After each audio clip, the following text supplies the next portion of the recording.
बिस्मिल्लाहिर्रहमानिर्रहीम। मैं हूं आपका होस्ट प्रोफेसर ताहिर रशीद और आप देख रहे हैं फ़िक्र उर्दू। आज मैं एक बहुत ही अहम मौजू के ऊपर तफसील के साथ बात करने जा रहा हूं। ये जो गवर्नमेंट ने 9th 10th फर्स्ट ईयर और सेकंड ईयर के इम्तहानात के लिए ख़ास तौर पर पॉलिसी बनाई है, उस पर तमाम तलबा बहुत इब्हाम का शिकार हैं। तो मैं इस वीडियो में कोशिश करूंगा कि उन तमाम पहलुओं को तलबा को समझाऊं कि गवर्नमेंट ने क्या क्या फ़ैसले किए हैं। हर किस्म के उलझन को जवाब दिया जाएगा इस वीडियो के अंदर और हर तरह के इम्कानात को इस वीडियो के अंदर डिस्कस किया जाएगा। तो देखते रहिए और जुड़े रहिए फ़िक्र उर्दू के साथ। तो सबसे पहले जो पहला पॉइंट है गवर्नमेंट की पॉलिसी का, वो ये है कि जो तमाम तालिब इल्म जो कि नहम और फर्स्ट ईयर में थे पास कर दिए गए हैं, यानी कि नहम वाले दहम में हो गए हैं और फर्स्ट ईयर वाले सेकंड ईयर में हो गए हैं। ये बहुत वाज़ेह है कि 9th और फर्स्ट ईयर के तलबा को अगली क्लासेस में प्रमोट कर दिया गया है बिना इम्तहान के। ठीक है जी।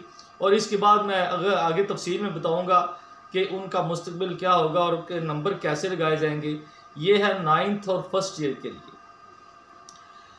क्लास दहम के लिए बड़ी खबर है। पहले ये बड़ी खबर आ रही थी कि क्लास दहम के बच्चों को 9th जितने नंबर दे के और उनमें 3% इजाफा करके नंबर दे दिए जाएंगे, लेकिन अब हरगिज़ ऐसा नहीं है। अब जी होगी क्लास दहम के तलबा के पेपरों की मार्किंग, और मार्किंग का आगाज़ होगा 15 जून से। 15 जून से तमाम मार्किंग सेंटर्स पर मार्किंग करवाई जाएगी और 90 दिन के अंदर उनका रिजल्ट दिया जाएगा। प्रैक्टिकल्स नहीं होंगे। प्रैक्टिकल्स के जो नंबर हैं वो उनके कुल हासिल करदा नंबरों के प्रोपोर्शनेट के हिसाब से, उसी तनासब के हिसाब से उनको प्रैक्टिकल के नंबर दे दिए जाएंगे। लिहाजा दहम के तालिब इल्मों के लिए ये बहुत बड़ी खबर है कि उनका, क्योंकि इम्तहान हो चुका था, उनके पेपर हो चुके थे, तो उनके मार्किंग जो है वो करवाई जाएगी और उसके बाद उनका रिजल्ट अनाउंस किया जाएगा। आगे जी आगे फर्स्ट ईयर और सेकंड ईयर के हवाले से ये ज़रा काफ़ी कॉम्प्लिकेटेड मामला है, क्योंकि ना तो अभी फर्स्ट ईयर का इम्तहान हुआ है, ना सेकंड ईयर का कोई एक पेपर भी नहीं हुआ, बल्कि उनके तो रोल नंबर स्लिप्स भी जारी नहीं हुई। तो उनके बारे में गवर्नमेंट की क्या पॉलिसी है। पहला पॉइंट है कि जो तलबा पहले ही फर्स्ट ईयर पास कर चुके हैं उनको 3% इजाफे के साथ वही नंबर सेकंड ईयर में दे दिए जाएंगे। यानी कि जो तालिब इल्म इस वक्त सेकंड ईयर में है, उन्होंने 2019 के इम्तहान में फर्स्ट ईयर का पास कर लिया है, अब वो सेकंड ईयर में है, तो उनको उनके सेकंड ईयर के नंबर ही फर्स्ट ईयर के नंबर ही सेकंड ईयर में दे दिए जाएंगे और उन नंबरों के अंदर 3% इजाफा किया जाएगा। मिसाल के तौर पर अगर किसी के फर्स्ट ईयर में 400 नंबर हैं तो 400 नंबर ही उनको सेकंड ईयर में दे दिए जाएंगे और प्लस 12 नंबर जो है 3% इजाफे के 12 नंबर जो सेकंड ईयर के वो इजाफे के साथ उनके कुल नंबर हो जाएंगे जी 812 नंबर। अगर वो प्रैक्टिकल्स है तो प्रैक्टिकल्स के लिए अलग जो है वो एक पॉलिसी है, वो आगे मैं आपको समझाऊंगा। तो ये होगा जी वो तालिब इल्म जो फर्स्ट ईयर का इम्तहान दे चुके हैं और अब सेकंड ईयर में हैं और वो पास हैं फर्स्ट ईयर के इम्तहान में कुल्ली तौर पर, और वो सेकंड ईयर में हैं, तो उनके लिए ये पॉलिसी है। आगे आ गया जी वो तालिब इल्म जिन्होंने पार्ट 1 तो पास किया लेकिन पार्ट 2 में फेल थे, यानी कि 2018 में उन्होंने पार्ट 1 पास कर लिया, 2019 के इम्तहान में वो पार्ट 2 के कुछ मज़ामीन में फेल थे या मुकम्मल फेल थे।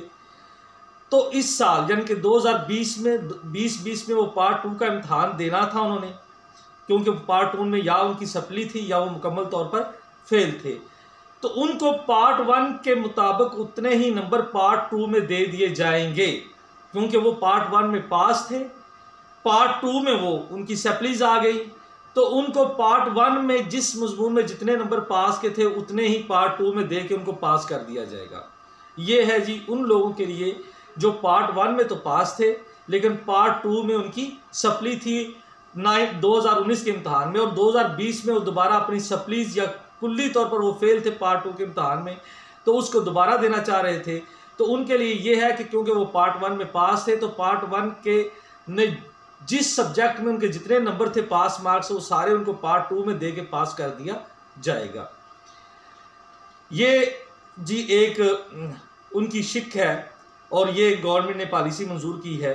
अगला जो पॉइंट है वो क्या है कि पार्ट 1 2018 में पास, पार्ट 2 2019 में उस मजमून में पार्ट 1 में नंबर लेने के पास पाए जाने के पार्ट 1 में पास, लेकिन पार्ट 2 2019 में उनकी सेपलीज है, मतलब 2 सब्जेक्ट्स में सेपलीज है, तो उनको उन मज़ामीन में जो पार्ट 1 में उन्होंने नंबर लिया, मिसाल के तौर पर उनकी इंग्लिश में सेपली है या और उर्दू में सेपली है पार्ट 2 में, फॉर एग्जांपल कोई और भी सब, तो पार्ट 1 में उन्होंने इंग्लिश में हासिल किए 40 नंबर और उर्दू में हासिल किए उन्होंने 50 नंबर, तो उनको पार्ट 2 में उर्दू में 50 नंबर और इंग्लिश में 40 नंबर देकर पास कर दिया जाएगा।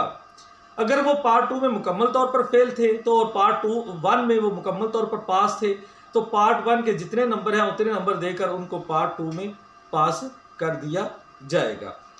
उसके बाद आ गई पार्ट 2 वाले। पार्ट 2 में तो पास थे, लेकिन पार्ट 1 के कुछ मज़ामीन फेल थे। मिसाल के तौर पर 2018 में उन्होंने पार्ट 1 का इम्तहान दिया, उनमें उनकी सप्ली आ गई। उसके बाद 2019 में उन्होंने पार्ट 2 का इम्तहान दिया और पार्ट 2 मुकम्मल पास कर लिया, लेकिन पार्ट 1 की जो सप्ली थी वो पास नहीं हो सकी। अब क्या उनके बारे में ये क्या होगा कि वो पार्ट 1 में जो उनकी सप्ली थी उनको पार्ट 2 में उस सब्जेक्ट में जितने नंबर है उतने नंबर देकर पार्ट 1 में पास कर दिया जाएगा, यानी कि उनको पास कर दिया जाएगा। पार्ट 2 में जो उसके पासिंग मार्क्स थे उस मजमून में उनके उतने ही नंबर उनको पार्ट 1 में दे के उनको पास कर दिया जाए। मिसाल के तौर पर पार्ट 1 में इंग्लिश की सप्ली थी, पार्ट 2 में उन्होंने इंग्लिश में 45 नंबर लेकर पास किया हुआ था, लेकिन पार्ट 1 में दोबारा उसकी सप्ली आ गई। इस साल वो पार्ट 1 की सप्ली देना चाह रहे थे इंग्लिश के, तो उनको जो पार्ट 2 के 45 नंबर है वो पार्ट 1 के 45 नंबर भी दे के उनको पास कर दिया जाएगा। आगे जी पार्ट 2 इम्प्रूव करना चाहते थे और मसलन उनके पार्ट 1 में अच्छे नंबर थे और वो पार्ट 2 में कम नंबर थे। अब वो उन्होंने इस साल 2020 में पार्ट 2 को इम्प्रूव करना था, तो उनके लिए क्या होगा? तो उनके लिए होगा कि उनके जो पार्ट 1 के नंबर है उतने नंबर ही उनको पार्ट 2 में दे दिए जाए, क्योंकि वो पार्ट 2 इम्प्रूव करना चाह रहे थे, पार्ट 1 में उनके अच्छे नंबर थे, तो उनको पार्ट 2 में पार्ट 1 जितने नंबर दे के उनको पास कर दिया जाएगा। अगला जो पॉइंट है वो ये है कि मुख्तलिफ मज़ामीन में इम्प्रूव करना चाहते थे। इम्प्रूवमेंट की जो पॉलिसी बोर्ड की वो या तो आप एक पार्ट मुकम्मल तौर पर इम्प्रूव कर सकते हैं, अगर आपने सब्जेक्ट इम्प्रूव करने हैं तो आप उसका पार्ट 1 का भी देते हैं, पार्ट 2 का भी देते हैं। तो आपने इम्प्रूव करने थे मुख्तलिफ मज़ामीन, आपने इंग्लिश को इम्प्रूव करना था, आपने फिज़िक्स या केमिस्ट्री को इम्प्रूव करना था, तो वो तो पार्ट 1 भी है और पार्ट 2 भी है, तो उसके हवाले से क्या होगा? तो उसमें जिस पार्ट में उस मजमून के ज़्यादा नंबर थे, मिसाल के तौर पर वो इम्प्रूव करना चाह रहे हैं इंग्लिश को, इंग्लिश में फर्स्ट ईयर में थे उनके 50 नंबर, सेकंड ईयर में उनके आ गए जी 40 नंबर।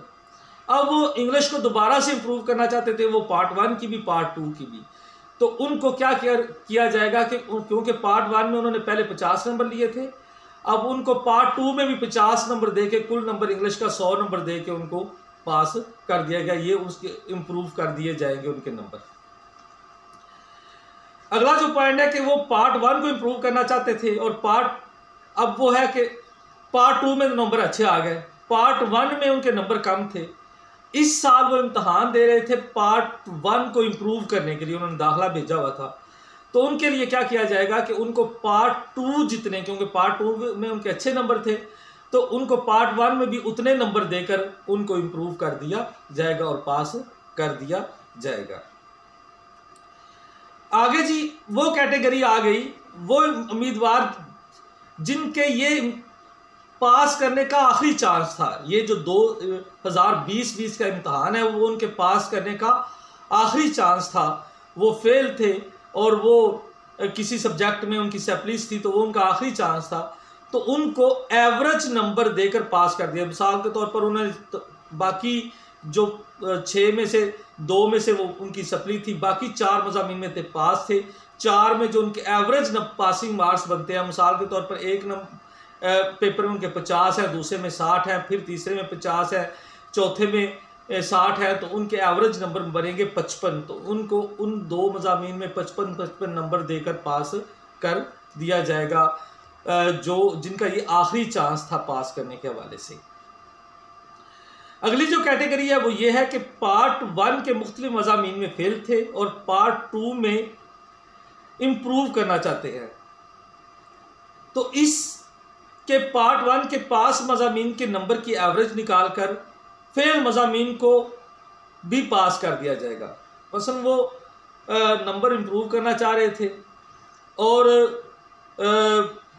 पार्ट 1 के मज़ामीन में वो पास थे, तो पार्ट 1 के जो मज़ामीन हैं उनके जो एवरेज नंबर है वो निकाल कर उनके फेल मज़ामीन को देकर पास, वो मसलन वो पार्ट 2 के मुख्तलिफ मज़ामीन में फेल थे और पार्ट 1 में वो पास थे, तो पार्ट 1 के जो पासिंग मार्क्स है उसके एवरेज नंबर निकाल कर पार्ट 2 के उन फेल शुदा मज़ामीन को दे दिए जाएंगे और इस तरह उनका रिज़ल्ट जो है ना वो शाया किया जाएगा। अगली जो कैटेगरी है वो ये है कि पार्ट 1 पार्ट 2 मुख्तलिफ मज़ामीन में फेल कंपार्टमेंट और पास के, अच्छा जी, पार्ट 1 के भी मुख्तलिफ मज़ामीन में फेल है और पार्ट 2 के भी मुख्तलिफ मज़ामीन में फेल है, ये कैटेगरी है। तो उनके जो पार्ट 1 में भी पास कुछ सब्जेक्ट है और पार्ट 2 में भी कुछ सब्जेक्ट पास है, तो उन दोनों सब्जेक्ट जो पास दोनों पार्ट्स के सब्जेक्ट्स हैं उनके एवरेज नंबर निकाल कर उनको उनके फेल शुदा मज़ामीन में देकर उनको पास कर दिया जाएगा। आगे आ गया जी प्रैक्टिकल्स के, जिन तालिब इल्मों के प्रैक्टिकल्स हैं और प्रैक्टिकल्स वाले सब्जेक्ट्स हैं उनके साथ क्या होगा।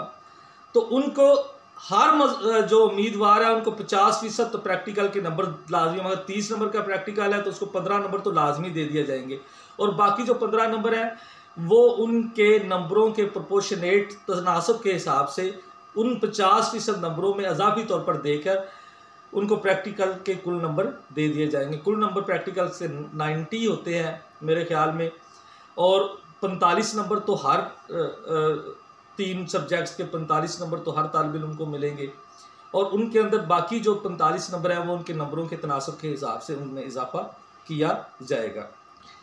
अगली कैटेगरी जी बहुत अहम कैटेगरी है कि वो कोई उम्मीदवार इस फार्मूले को, गवर्नमेंट के फार्मूले को नहीं मानता और कहता है कि वो मैं नहीं ये फार्मूले के तहत पास होना चाहता, तो 15 जुलाई तक गवर्नमेंट को, बोर्ड्स को, अपने मुतलका बोर्ड को इन्फॉर्म करेगा कि जी मैंने ये फार्मूला नहीं लेना, लिहाजा मुझसे इम्तहान ही लिया जाए।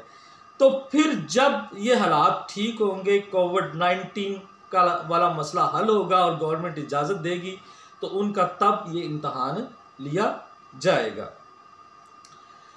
और फिर आगे जी 9th और 1st ईयर के लिए वो फार्मूला ही है कि जो 9th वाले 10th में जाएंगे तो उनको 10th का इम्तहान देना पड़ेगा और 10th में जितने नंबर वो लेंगे उसी हिसाब से उनके 9th के नंबर लगा दिए जाएंगे और उनमें 3% इजाफा कर दिया जाएगा। और 1st ईयर वाले जो सेकंड ईयर में कर दिए गए हैं वो सेकंड ईयर का सिर्फ पेपर देंगे अगर वो चाहें तो फिर, और उनके जितने सेकंड ईयर में नंबर आएंगे उतने नंबर 1st ईयर के लगा के और उनमें 3% इजाफा करके उनके कुल नंबर बना दिए जाएंगे। लेकिन अगर वो भी ये नहीं ऑप्शन लेना चाहते तो फिर वो अपना इजाफी इम्तहान दे सकते हैं। अगली जी एक बहुत अहम कैटेगरी आ गई है जी, इन कैटेगरी के तलबा को एग्ज़ाम में शामिल होना पड़ेगा पास। ये कौन कौन से हैं जिनके बारे में जिनको रिजल्ट इशू नहीं किया जाएगा उनको इम्तहान देना ही होगा। ये 3 कैटेगरीज है। कंपोजिट एग्जाम के लिए अप्लाई किया, मतलब पहली बार दोनों वो पार्ट 1 और पार्ट 2 इकट्ठे देना चाहता था, उन्होंने पहले कोई इम्तहान नहीं दिया, उनको इम्तहान देना पड़ेगा। किसी अजाफी मजमून में इम्तहान देना, उन्होंने पास कर लिया लेकिन वो किसी और अजाफी मजमून में इम्तहान देना था और उन्होंने दाखिला भेजा था तो उनको भी इम्तहान देना पड़ेगा। और एक कैटेगरी होता है शहादतुल आलिया और शहादतुल खासा, इनका जो इम्तहान है वो उनको देना पड़ेगा, इसके बगैर उनको रिजल्ट कार्ड जारी नहीं किया जाएगा। फीस का मामला आ गया जी। जिन बच्चों ने इस दफ़ा फीस दी है और वो आइंदा वो 9th में थे और फर्स्ट ईयर में थे, और आइंदा उन्होंने पार्ट 2 और 10th का इम्तहान दे रहा है, तो ये फ़ीस उनकी आगे एडजस्ट कर दी जाएगी, ठीक है। और जो बच्चे जो है वो 10th वालों का तो हो गया, उनकी तो मार्किंग ही हो जाएगी, तो लिहाजा उनका तो ये इशू है ही नहीं। ये इशू है 9th का, फर्स्ट ईयर का और सेकंड ईयर का। और सेकंड ईयर वाले जो थे बच्चे, अगर वो इस कैटेगरी से जो है वो फ़ायदा उठाएंगे और इम्तहान नहीं देंगे, तो उनकी जो फ़ीस है वो रिफंड कर दी जाएगी। ये तो था 9th 10th फर्स्ट ईयर और सेकंड ईयर के हवाले से। आगे जी यूनिवर्सिटीज़ के एग्ज़ाम के हवाले से क्या आ गया है। यूनिवर्सिटी के एग्ज़ाम जो है वो BA BSc पार्ट 2 के एग्ज़ाम जो है वो 27 जुलाई से शुरू हो रहे हैं और 15 अगस्त तक ये होंगे। इसके लिए जो उन्होंने कहा, और MA MSc पार्ट 2 के इम्तहान 7 सितंबर से शुरू होंगे और 30 सितंबर तक होंगे। इनके लिए ये है कि ये तालिब इल्म अपने आपको दोनों तरह के इम्तहानों के लिए तैयार रखें। रवायती जो ट्रेडिशनल तरीकाकार था जो पहले होता था उसके लिए भी, और ऑब्जेक्टिव्स के लिए भी, ऑब्जेक्टिव टाइप पेपर के लिए भी, और ऑनलाइन पेपर्स के लिए भी वो खुद को तैयार रखे। अगर वो कोई तालिब इल्म चाहता है कि वो इस तरीकाकार के तहत इम्तहान नहीं देना चाहता, ऑब्जेक्टिव के तहत और वो ऑनलाइन, तो फिर जब हालात बेहतर होंगे तब वो उनके लिए स्पेशल एग्ज़ाम लिया जाएगा और उसमें इम्तहान में अपीयर हो सकते हैं। यह है जी BA BSc part 2 MA MSc part 2 के लिए। आगे जी पार्ट 1 और पार्ट उर्दू जो है BA part 1 MA part 1 MA MSc part 1, इनका इम्तहान उसी रवायती तरीके से होगा और तब होगा जब हालात बेहतर हो जाएंगे। तब तक इनके लिए कोई शेड्यूल जारी नहीं किया जाएगा। तो ये था पूरी एक गवर्नमेंट की पॉलिसी तफसीलन। इसके बारे में बहुत सारे तालिब इल्म तज़ब्ज़ुब का शिकार थे, तो मैंने सोचा कि तालिब इल्म इधर उधर फ़ोन कर रहे हैं तो इनको इसके बारे में आगाह कर दिया जाए। इस तरह की अगर ये मालूमात अगर आपको आइंदा भी चाहिए तो देखते रहिए फ़िक्र उर्दू जहान। इस चैनल को सब्सक्राइब करें और दोस्तों के साथ शेयर करें ताकि वो इन मालूमात से, मुफीद मालूमात से फ़ायदा उठा सके। शुक्रिया, वस्सलाम।